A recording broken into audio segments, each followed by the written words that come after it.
Hello, welcome back to my channel. അപ്പോൾ ഇന്നത്തെ രാവിലെ എണീറ്റ് കുളിച്ച് ഒരുങ്ങി നമ്മളെവിടെ പോകുന്നതെന്ന് മനസ്സിലായിട്ടുണ്ടായിരിക്കും അല്ലേ. നമ്മൾ പത്മനാഭസ്വാമി ക്ഷേത്രത്തിലേക്കാണ് പോകുന്നത്. അപ്പോൾ ഞാനും അമ്മയും ടോക്കും ഉണ്ട്. ഞങ്ങൾ ബസ്സിലാണ് പോകുന്നത്. അപ്പോൾ വഴിയിൽ വെച്ചിട്ട് അമ്മാമ്മയും കൂടി കയറുന്നുണ്ട്. അങ്ങനെ ഇതേ അമ്മയും ടോക്കും കൂടെ കാര്യങ്ങളൊക്കെ പറഞ്ഞങ്ങനെ ഇരിക്കുവാണ്. അങ്ങനെ നമ്മൾ അവിടെ എത്തിയിട്ടുണ്ടായിരുന്നു. തമ്പാനൂരിലെത്തിയിട്ട് നമ്മൾ ഓട്ടോ പിടിച്ചാണ് പത്മനാഭസ്വാമി ക്ഷേത്രത്തിലേക്ക് പോയത്. അങ്ങനെ ഇതേ നമ്മൾ അമ്പലത്തിൽ എത്തിയിട്ടുണ്ട്. അവിടെ നിന്ന് പിന്നെ നമ്മൾ ബാഗും ഫോണും ചെരുപ്പും ഒക്കെ കൗണ്ടറിൽ ഏൽപ്പിച്ചിട്ട് ദർശനമൊക്കെ കഴിഞ്ഞ് ഒരുപാട് ക്യൂ ഉണ്ടായിരുന്നു കേട്ടോ. അതുകൊണ്ട് തന്നെ കുറച്ച് ലേറ്റായി. ദർശനമൊക്കെ കഴിഞ്ഞ് പിന്നെ ഞങ്ങൾ പുറത്തിറങ്ങി. അപ്പോഴത്തേക്കും നല്ല വിശപ്പുണ്ടായിരുന്നു കേട്ടോ. രാവിലെ ഒന്നും കഴിക്കാതെയാണ് വന്നിട്ടുണ്ടായിരുന്നത്. അങ്ങനെ ഞങ്ങൾ പിന്നെ അവിടെ നിന്ന് നേരെ തൊട്ടടുത്തുള്ള റെസ്റ്റോറൻറ്റ് നോക്കി നടന്നു. അങ്ങനെ പാഞ്ചാലിയിലേക്കാണ് നമ്മൾ പോയത്. പാഞ്ചാലി റെസ്റ്റോറൻറ്റിൽ കയറിയിട്ട് നമ്മൾ പിന്നെ അവിടെ നിന്ന് ഗീ റോസ്റ്റും ബ്രേക്ക്ഫാസ്റ്റായിട്ട് ഗീ റോസ്റ്റും കോഫിയൊക്കെ മേടിച്ച് കഴിച്ചിട്ട് പിന്നെ അവിടെ നിന്ന് നേരെ ഇറങ്ങിയിട്ടുണ്ട്. എവിടെയാണ് വീണ്ടും ആ ഫ്രണ്ടിൽ കൂടെ തന്നെയാണ് നമ്മൾ കിഴക്കേക്കോട്ടയിൽ ഫുള്ളൊന്ന് കറങ്ങാമെന്ന് വിചാരിച്ചിട്ട് ഇറങ്ങിയതാണ്. അപ്പോൾ അതേ അമ്പലത്തിലെ കുളത്തിൽ കണ്ട നല്ല വലിയ മീനുകളാണ് കേട്ടോ. അതിൻ്റെ സൈസൊന്നും ഇതിലറിയാൻ പറ്റുന്നില്ല. ഒരുപാട് നല്ല വലിയ സൈസുള്ള മീനുകളായിരുന്നു. അങ്ങനെ അതിലേ നടന്ന് നമ്മുടെ രാമചന്ദ്രൻ സൈഡിലേക്ക് പോവുകയാണ്. അതിൻ്റെ ഇടയ്ക്കായിട്ട് ചെറിയ ചെറിയ കുഞ്ഞു കുഞ്ഞു ഷോപ്പുകളൊക്കെ ഉണ്ട്. അങ്ങനെ ഒരു ഷോപ്പിൽ കയറിയിട്ട് ഞങ്ങൾ ടോക്കുവിന് വേണ്ടിയിട്ട് ഒരു ക്രോക്സിൻ്റെ ചെരുപ്പ് നോക്കുമായിരുന്നു കേട്ടോ. അങ്ങനെ അതൊക്കെ നോക്കുമായിരുന്നു.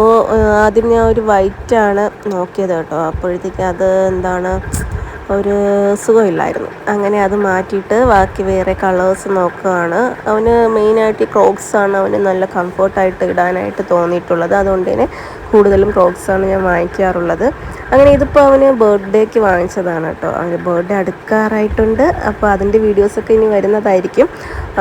പിന്നെ ഇതേ അവിടെ നിന്ന് നേരെ ഇറങ്ങി നമ്മൾ രാമേന്ദ്രയിലേക്ക് കയറിയപ്പോഴത്തേക്കും നമ്മുടെ സ്കൂളൊക്കെ തുറക്കാറായതുകൊണ്ട് അതിൻ്റെ എല്ലാ സാധനങ്ങളും വന്നിട്ടുണ്ട്. അങ്ങനെ ടോപ്പിന് വാട്ടർ ബോട്ടിലൊക്കെ നോക്കുന്നുണ്ട്. അങ്ങനെ അതൊക്കെ അവന് ഇത് വേണം, സ്പൈഡർമാൻ്റെ വേണമെന്നൊക്കെ പറഞ്ഞുകൊണ്ട് നിൽക്കുന്നുണ്ട്. അപ്പോൾ അങ്ങനെ അതൊക്കെ മേടിച്ചതിന് ശേഷം പിന്നെ ഇതേ ടോക്കിന് കുറച്ച് ടീഷർട്ടുകൾ വീട്ടിയിടാനായിട്ട് നോക്കുന്നുണ്ടായിരുന്നു. അങ്ങനെ അതും മേടിച്ച് പിന്നെ ഇതേ മുകളിലേക്ക് വിളിച്ചുകൊണ്ട് പോകണം കേട്ടോ. ടോയ്സിൻ്റെ സെക്ഷൻ കണ്ടിട്ട് അങ്ങനെ മുകളിലേക്ക് വാ അമ്മേ നമുക്ക് അവിടെ പോയി നോക്കാം എന്നും പറഞ്ഞ് വിളിച്ചുകൊണ്ട് പോവുകയാണ്. അവൻ്റെ ഒരു സന്തോഷം കണ്ടോ. ഓടിപ്പോയതേ നേരെ ചെന്ന് നിന്നത് JCBയുടെ അടുത്താണ് കേട്ടോ. അങ്ങനെ പിന്നെ അത് മേടിച്ച് കൊടുക്കേണ്ടി വന്നു എന്നുള്ളതാണ് സത്യം. വേറെ ഏത് ടോയും നോക്കിയിട്ട് വേണ്ട എന്ന് പറഞ്ഞുകൊണ്ട് അവിടെ നിൽക്കുമായിരുന്നു കേട്ടോ. ഞാൻ വേറെ ടോയ്സൊക്കെ എടുത്ത് കാണിച്ചു കൊടുക്കുന്നതിനിടെ ഇതെടുക്കുക എന്നൊക്കെ പറഞ്ഞിട്ട് അവൻ ആ ഒരു JCB മാത്രം മതി എന്നാണ് പറഞ്ഞുകൊണ്ട് നിന്നു. ആ ഒരു കുഞ്ഞു സാധനത്തിനാണെങ്കിലോ 360 രൂപയും കണ്ടാണ് കേട്ടോ.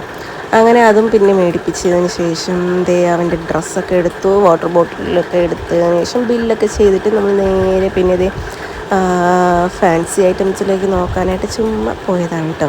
ഒന്നും മേടിച്ചില്ല. അവിടെ നിന്ന് നേരെ പിന്നെ തിരിച്ച് ഇറങ്ങി കേട്ടോ. അങ്ങനെ രാമേന്ദ്രയിൽ നിന്ന് ഇറങ്ങിയിട്ട് തൊട്ടടുത്ത് തന്നെ നോക്കിയപ്പോഴത്തേക്കും ഒരു ഇയറിങ്സിന് വേണ്ടിയിട്ട് മാത്രമായിട്ടുള്ളൊരു ഷോപ്പ് കേട്ടോ. അങ്ങനെ അവിടെ കയറിയിട്ട് ഞാൻ 2 ഇയറിങ്സൊക്കെ മേടിച്ചായിരുന്നേ. അങ്ങനെ അതൊക്കെ മേടിച്ചതിന് ശേഷം നോക്കിയിട്ട് ഒരുപാട് കളക്ഷൻസ് ഉണ്ട് കേട്ടോ. ഏതെടുക്കണമെന്നൊരു കൺഫ്യൂഷനായിരുന്നു. അങ്ങനെ അവിടെ നിന്ന് 2 ഇയറിങ്സേ വാങ്ങിച്ചിട്ടുണ്ടായിരുന്നുള്ളൂ. അങ്ങനെ അവിടെ നിന്ന് ഇറങ്ങിയപ്പോഴത്തേക്കും ഫ്രൂട്ടിയൊക്കെ കുടിച്ചുകൊണ്ട് നിൽക്കുമായിരുന്നു. അങ്ങനെ അവിടെ നിന്ന് ഇറങ്ങിയപ്പോൾ തന്നെ നമുക്ക് ഉച്ചയായി. അങ്ങനെ ഞങ്ങളത് ആസാദ് റെസ്റ്റോറൻറ്റിലേക്കാണ് വന്നത്. ഫുഡ് കഴിക്കാനായിട്ട് ഉച്ചക്കത്തേക്കുള്ള ഫുഡിൻ്റെ സമയമായി. അങ്ങനെ ഞങ്ങൾ കഴിക്കാനായിട്ട് വന്നതാണ്. അവിടെ എത്തിയപ്പോഴത്തേക്കും അത്യാവശ്യം തിരക്കൊക്കെ ഉണ്ടായിരുന്നു കേട്ടോ. അങ്ങനെ പിന്നെ വന്നപ്പോൾ തന്നെ നമുക്ക് സീറ്റൊക്കെ കിട്ടിയിട്ടുണ്ടായിരുന്നു. പിന്നെ നമുക്ക് ശേഷം വന്നിട്ടുള്ളവർക്കൊക്കെ കിട്ടിയിട്ടില്ലായിരുന്നു. അവരൊക്കെ വെയിറ്റ് ചെയ്തിരിക്കുമായിരുന്നു. അങ്ങനെ എനിക്ക് ഒരു മട്ടൻ സൂപ്പാണ് ഓർഡർ ചെയ്തത്. കാരണം ഫുഡായിട്ട് എനിക്ക് കഴിക്കാമെന്നും തോന്നിയില്ല. ഭയങ്കര വെള്ളം ദാഹമായിരുന്നു. അങ്ങനെ സൂപ്പ് പറഞ്ഞു. അമ്മാമ്മയ്ക്ക് ഊണ് മതി എന്ന് പറഞ്ഞ് അങ്ങനെ അമ്മാമ്മ ഊണ് വാങ്ങിച്ചു. അമ്മയ്ക്ക് ചിക്കൻ ബിരിയാണി ആണ് ഓർഡർ ചെയ്തത്. അതൊക്കെ കഴിഞ്ഞിട്ട് ലാസ്റ്റ് വീണ്ടും വെള്ളദാഹം കഴിയാത്തത് കൊണ്ട് തന്നെ ഒരു ലൈം ജ്യൂസ് കൂടി ഞാൻ മേടിച്ച് കഴിച്ചായിരുന്നു. അങ്ങനെ അതൊക്കെ കഴിഞ്ഞിട്ട് ഞങ്ങൾ പിന്നെ വീണ്ടും അവിടെ നിന്നൊരു ഓട്ടോ പിടിച്ച് നേരെ ബസ് സ്റ്റാൻഡിലേക്ക് വന്നപ്പോഴത്തേക്കും ചെറിയ ബസ് സ്റ്റാൻഡിലില്ല, വരാൻ സമയമാവുന്നേ ഉള്ളൂ എന്നാണ് പറഞ്ഞത്. അങ്ങനെ അവിടെ ഇരുന്നപ്പോഴത്തേക്കും നമ്മൾ വന്ന ഓട്ടോയിലെ ഡ്രൈവർ ടോക്കിന് ഇങ്ങനെ ഒരു കളർ ബുക്ക് കൊടുത്തിട്ടുണ്ടായിരുന്നു കേട്ടോ. അങ്ങനെ അത് അവന് കാണിച്ചു കൊടുക്കുമായിരുന്നു. അങ്ങനെ അതൊക്കെ കഴിഞ്ഞിട്ട് വെയിറ്റ് ചെയ്ത് കുറച്ചൊരു 5 മിനിറ്റ് ആയപ്പോഴത്തേക്കും തന്നെ നമ്മുടെ ചിറയൻകീഴ് ബസ് വന്നിട്ടുണ്ടായിരുന്നു.